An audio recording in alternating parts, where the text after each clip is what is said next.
Hi hello ಎಲ್ರಿಗೂ welcome back to my channel. ಇದೆ first time ನನ್ನ ಚಾನಲ್ ನೋಡ್ತಾ ಇದ್ದರೆ ಪ್ಲೀಸ್ ಸಬ್ಸ್ಕ್ರೈಬ್ ಮಾಡಿ, ಹಾಗೆ ಬೆಲ್ ಬಟನ್ನ ಕ್ಲಿಕ್ ಮಾಡಿ. ಪವಿತ್ರ ಬಂಧನ ಸೀರಿಯಲಲ್ಲಿ ಏನಾಗ್ತಿದೆ ಅಂತ ನೋಡೋದಾದರೆ, ದೇವ್ಗೆ ಆಕ್ಸಿಡೆಂಟ್ ಆಗಿಬಿಟ್ಟು ದೇವ್ ಕೂಡ ಏನು ಮಾತಾಡೋ ಸ್ಥಿತಿಯಲ್ಲಿ ಇರಲ್ಲ. ಹಾಗಾಗಿ ಡಾಕ್ಟ್ರೇ ಕಾಲ್ ಮಾಡಿಬಿಟ್ಟು ಹೇಳ್ತಾ ಇರ್ತಾರೆ ರಾಧಿಕಾ ಅವ್ರಿಗೆ, ಅಯ್ಯೋ ನಿಮ್ಮ ಮಗ ದೇವ್ಗೆ ಆಕ್ಸಿಡೆಂಟ್ ಆಗೋಗಿದೆ, ಪ್ಲೀಸ್ ನಮ್ಮ ಹಾಸ್ಪಿಟ್ಲಲ್ಲಿ ಇದ್ದಾರೆ ಬನ್ನಿ ಅಂತ ಹೇಳ್ತಾರೆ. ಗಾಬರಿ ಆಗಬೇಡಿ, ಏನೂ ಆಗಿಲ್ಲ ಅಂತ ಹೇಳೋಷ್ಟೊತ್ತಿಗೆ ರಾಧಿಕಾ ಬೆಚ್ಚ ಬಿದ್ದು ಬೀಳ್ತಾಳೆ. ಹಾಗೆ ಸರಿ ತಾತನಿಗೆ ಗೊತ್ತಾಗೋದು ಬೇಡ ಅಂತ ಹೇಳಿಬಿಟ್ಟು ರಾಧಿಕಾ, ನಮೃತ ಮತ್ತು ಅವ್ರ ಮನೆಯವರು ಕೂಡ ಎಲ್ಲರೂ ಸೇರಿ ಹೋಗ್ತಾರೆ. ಹಾಗೆ ಹೋಗಿ ದೇವ್ನ ಹತ್ರ ಕೂತ್ಕೊಂಡು ದೇವ್ ಅಂಥೇಳಿ ಮಾತಾಡ್ಸೋಕ್ಕೆ ಶುರು ಮಾಡ್ತಾಳೆ ರಾಧಿಕಾ.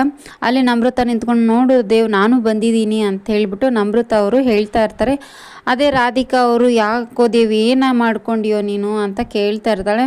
ಆದರೆ ದೇವ್ ಸರ್ ಮಾತ್ರ ಪವಿತ್ರ ಅಂತ ಹೇಳಿಬಿಟ್ಟು ಕಣ್ವರ್ಸ್ತಾ ಇರ್ತಾರೆ. ಹಾಗಾಗಿ ರಾಧಿಕನಿಗೆ ಶಾಕ್ ಆಗುತ್ತೆ, ಏನು ಅಮ್ಮ ಹತ್ರ ಕುತ್ಕೊಂಡ್ರು ಕೂಡ ದೇವ್ ನೆನೆಸ್ಕೊಳ್ಳುತ್ತೆ ಪವಿತ್ರನ ಅಲ್ವಾ ಅಂಥೇಳಿ ಹೇಳ್ಕೊಳ್ತಾ ಇರ್ತಾಳೆ.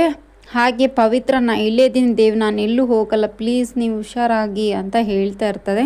ನರ್ಸ್ ಇದ್ದಾರೆ, ಅಮ್ಮ ನೀವು ಹೊರಗಡೆ ಹೋಗಿಬಿಡಿ ಅಂತೇಳ್ಬಿಟ್ಟು ಡಾಕ್ಟರ್ ಹೇಳ್ತಾರೆ. ಇಲ್ಲ ಮೇಡಮ್, ನಾನೇ ನನ್ನ ಗಂಡನ ನೋಡ್ಕೊಳ್ತೀನಿ ಅಂಥೇಳ್ಬಿಟ್ಟು ಡಾಕ್ಟರ್ ಎದುರಿಗೆ ಪವಿತ್ರ ಕೂಡ ಹೇಳ್ತಾಳೆ.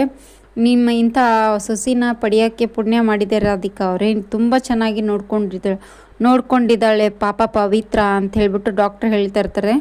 ಹಾಗಾಗಿ ಪವಿತ್ರ ಮತ್ತು ದೇವ್ನ ಉಳಿಸ್ಕೊಳ್ಳೋಕೆ ಇನ್ನೇನೆಲ್ಲ ಮಾಡ್ತಾಳೆ ಅಂತ ಮುಂದಿನ ಎಪಿಸೋಡಲ್ಲಿ ಹೇಳ್ತೀನಿ. ಇದೇ ಥರ ವೀಡಿಯೋಸ್ ನೋಡ್ತಾ ಇರಿ. Thank you for watching, keep support, thank you.